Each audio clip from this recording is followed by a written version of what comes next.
Hello. So, black opened this time with the Chinese Fuseki, which I think we have never experienced in our teaching game before.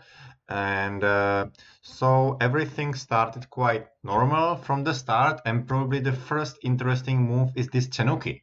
It's definitely a possibility, but normally black chooses one of these options. Black can separate, or black can just block at R16.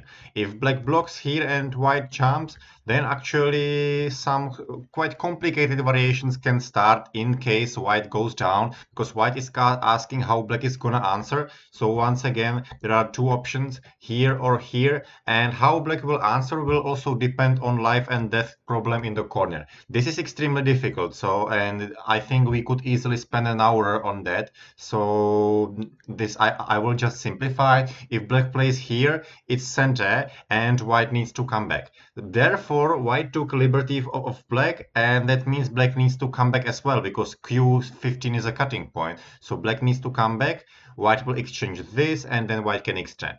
This is probably the simplest variation here. In case black will play this Hane, then white can extend directly somehow on the side. It doesn't matter if it's third line or fourth line. However, AO 819 is not 100% center on white's corner. However, of course, the two stones on the outside are quite weaker at this point. Like black can play here, and basically black can capture them with the next move. So this is definitely another possibility. However, this Joseki is quite complicated. So if black just plays here and blocks from this side, this is definitely acceptable. I know that the professional players didn't like it in the past, but when AI came, AI said that this is definitely fine for black, so black can just come back like this and then play here. Black playing Tenuki means that black wants to keep the decision for later. But on the other hand, it's really big to come back there, so white will most likely come back there as soon as possible. And that's also what happened in this game, because if most likely if black blocks, white will get this exchange basically for free. However, if black doesn't come back, then white has some nice continuation like this Ogema, for example. But since black can get another big move on the board, like this one, for example, then I think black definitely doesn't complain. And this is probably first clear mistake of black. This move is very slow. This move is only concentrating on connecting black stones together on the right side, but white invaded inside black's territory, and black definitely should start attacking on white's group, because if black plays here, then white's life is too easy. But usually black would like to jump here or here. However, if black plays here, then white will just live this way, most likely in center, and black's territory on the right side is not really big. Still, white can make it smaller from this side, so most likely I would prefer this jump in most of the cases. And if white reinforces, then black can actually aim for this peep. And if white connects, then after black's Kosumi, white is not alive. So white first has to make this exchange again, and then white is finally able to come back. However, this Joseki is very classic one. It's definitely good to remember it. White can think about not connecting here because white's group is kind of alive already, but it's big. It's definitely big because if black gets to cut there, then black's thickness is actually massive. So this is a very usual Joseki. It used to be used in 20th century very often. So white comes back here, and then white played this Keima, which can be slightly problematic regarding this Aji, but black hardly can activate it without this move. And if black plays here, then white will just answer. So actually F16 Keima, which used to be kind of a forbidden move, it's actually possible in these days. And actually white plays here, which means that white is looking on this Aji at p3, which black really needs to be very careful about. So that's why I would be already right now, I would be thinking to protect the Aji. Black can do it, for example, like this. And even if white gets a strong move here, then if black plays here, basically black is creating very good example of splitting attack, because white's group at the bottom is weak and white's group on the right side is weak as well. Therefore, it's pretty difficult for white to handle both. At this point, most likely white has to play here. But if black gets another move in this area, then white's two stones and the bottom are in big danger. So that's why I would be quite happy as black at this situation because white is really busy with both of the groups. So black decided to come back like this, which is also an opportunity, just not a strong one. White realized that most likely if he just starts jumping out, then it can be splitting an attack as well. So white decided to go here and try to use M3 by some other way. So black decided to block at k3, which is a good move, because if black just connects, then white lives very easily. But after that, black makes a very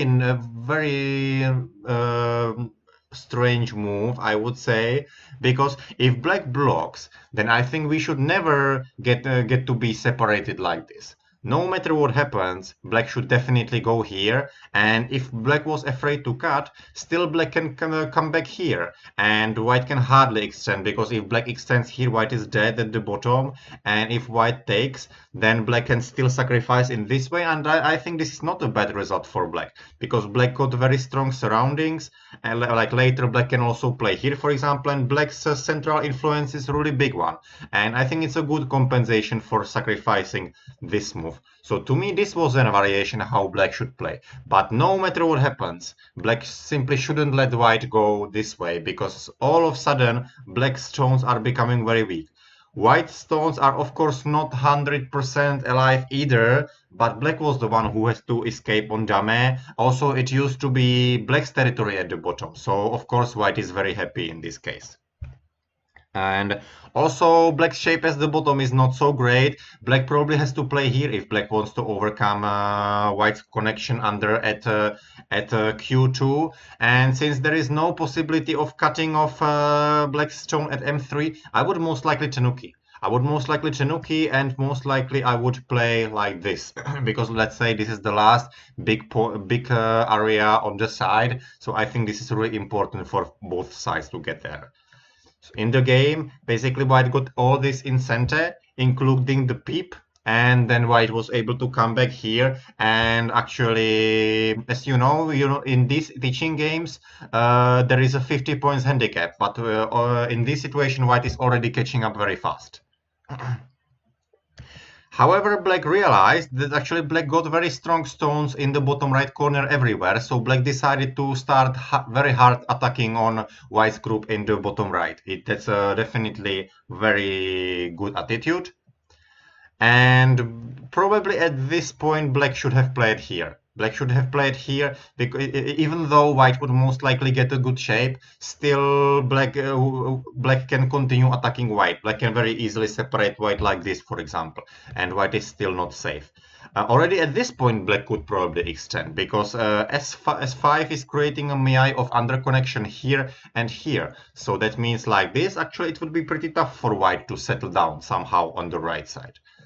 But what's the most important thing in this fight is that black simply can't go let the stone at q10 go. Actually, this is very elementary mistake like h5. It's a mistake from very same category. That's this simply cannot happen because q10 is allowing black to play a vital point at 8, and now white would have to come back and black can continue attacking. But if black plays here, now actually 8 doesn't have almost any value. So this is really important to realize how important q10 stone is.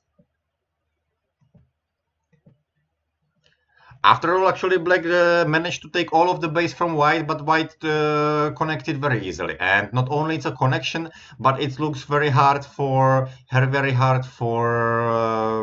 to somehow invade the top side. But black has no other choice. Black simply has to do it somehow. So black decided to play this testing move and then invade here. Probably we should follow the proverb that we should usually invade to the space which is wider. So to me it would be most likely this move, and white probably needs to block. And if black gets to play this peep and some kind of Keima, let's say, it's not really easy to kill black. Most likely white would have to do very well here to kill black, or at least get some compensation. However, if black's move here is very interesting, and even though black decided to to live in on a very small space and only to run out, at least black reduced something. Black reduced something, and black also managed to get the invasion in center and managed to reduce here. This move is slightly careless, I would say, because the shape and the communication between these stones is not perfect. It seems like this move at n8 is the one which could cause some troubles, so most likely I would just play here as black. But even like this, it looks very hard for white to close the center somehow, so this should have been probably the move how black could keep very good winning chances. So in the end, after long thinking, I found out this attachment, and like this, black still could get a chance to go very far in the center. Black could just play Atarian connections, and even though white can separate black here, I don't think white can get any profit. Maybe actually black can think about playing Atari and trying to connect like this, and we can see that white really didn't get much from this. So black shouldn't be afraid of any cut at f15 because this simply makes the center too big. White closed it too big, and now the game is already very close. So black decided to make the center as small as possible, which is definitely good attitude. Like K19 it was played in a very good timing, I think, because that's absolute center in any case. However, this move is very small. This is only attempting on on capturing these two stones, and they are not that big yet.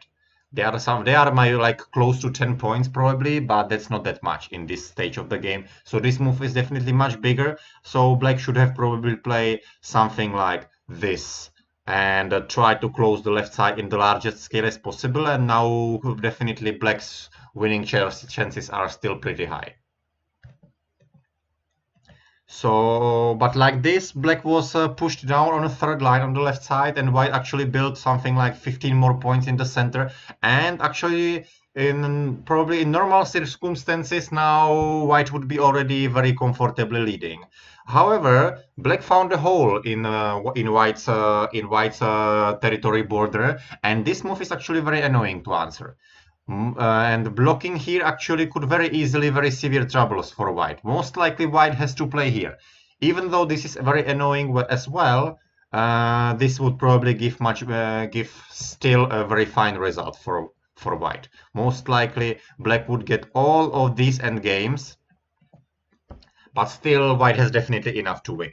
However, white decided to play here, which is trying to keep as many points as possible. However, after black plays this core, it looks very difficult for white to find a good way how to save everything, because then actually black can be very easily aiming for separation of, and there would be some very complicated core. Also, here is a cutting point, which is very annoying. So not a really easy situation for white. So white played here in the game, and in the end, this exchange happened.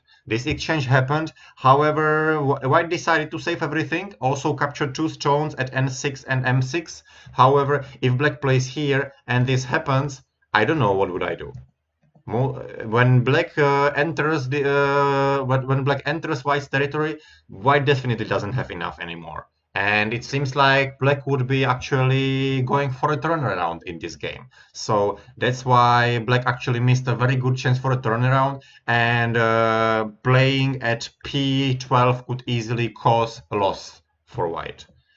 However, black decided to play here, which is saying it's center, but in fact it's not, because capturing at m5 is exactly 6 points, and p14 is of course much more. So when white plays here and black captures, even though it's in center, still the game is back actually in white's hands.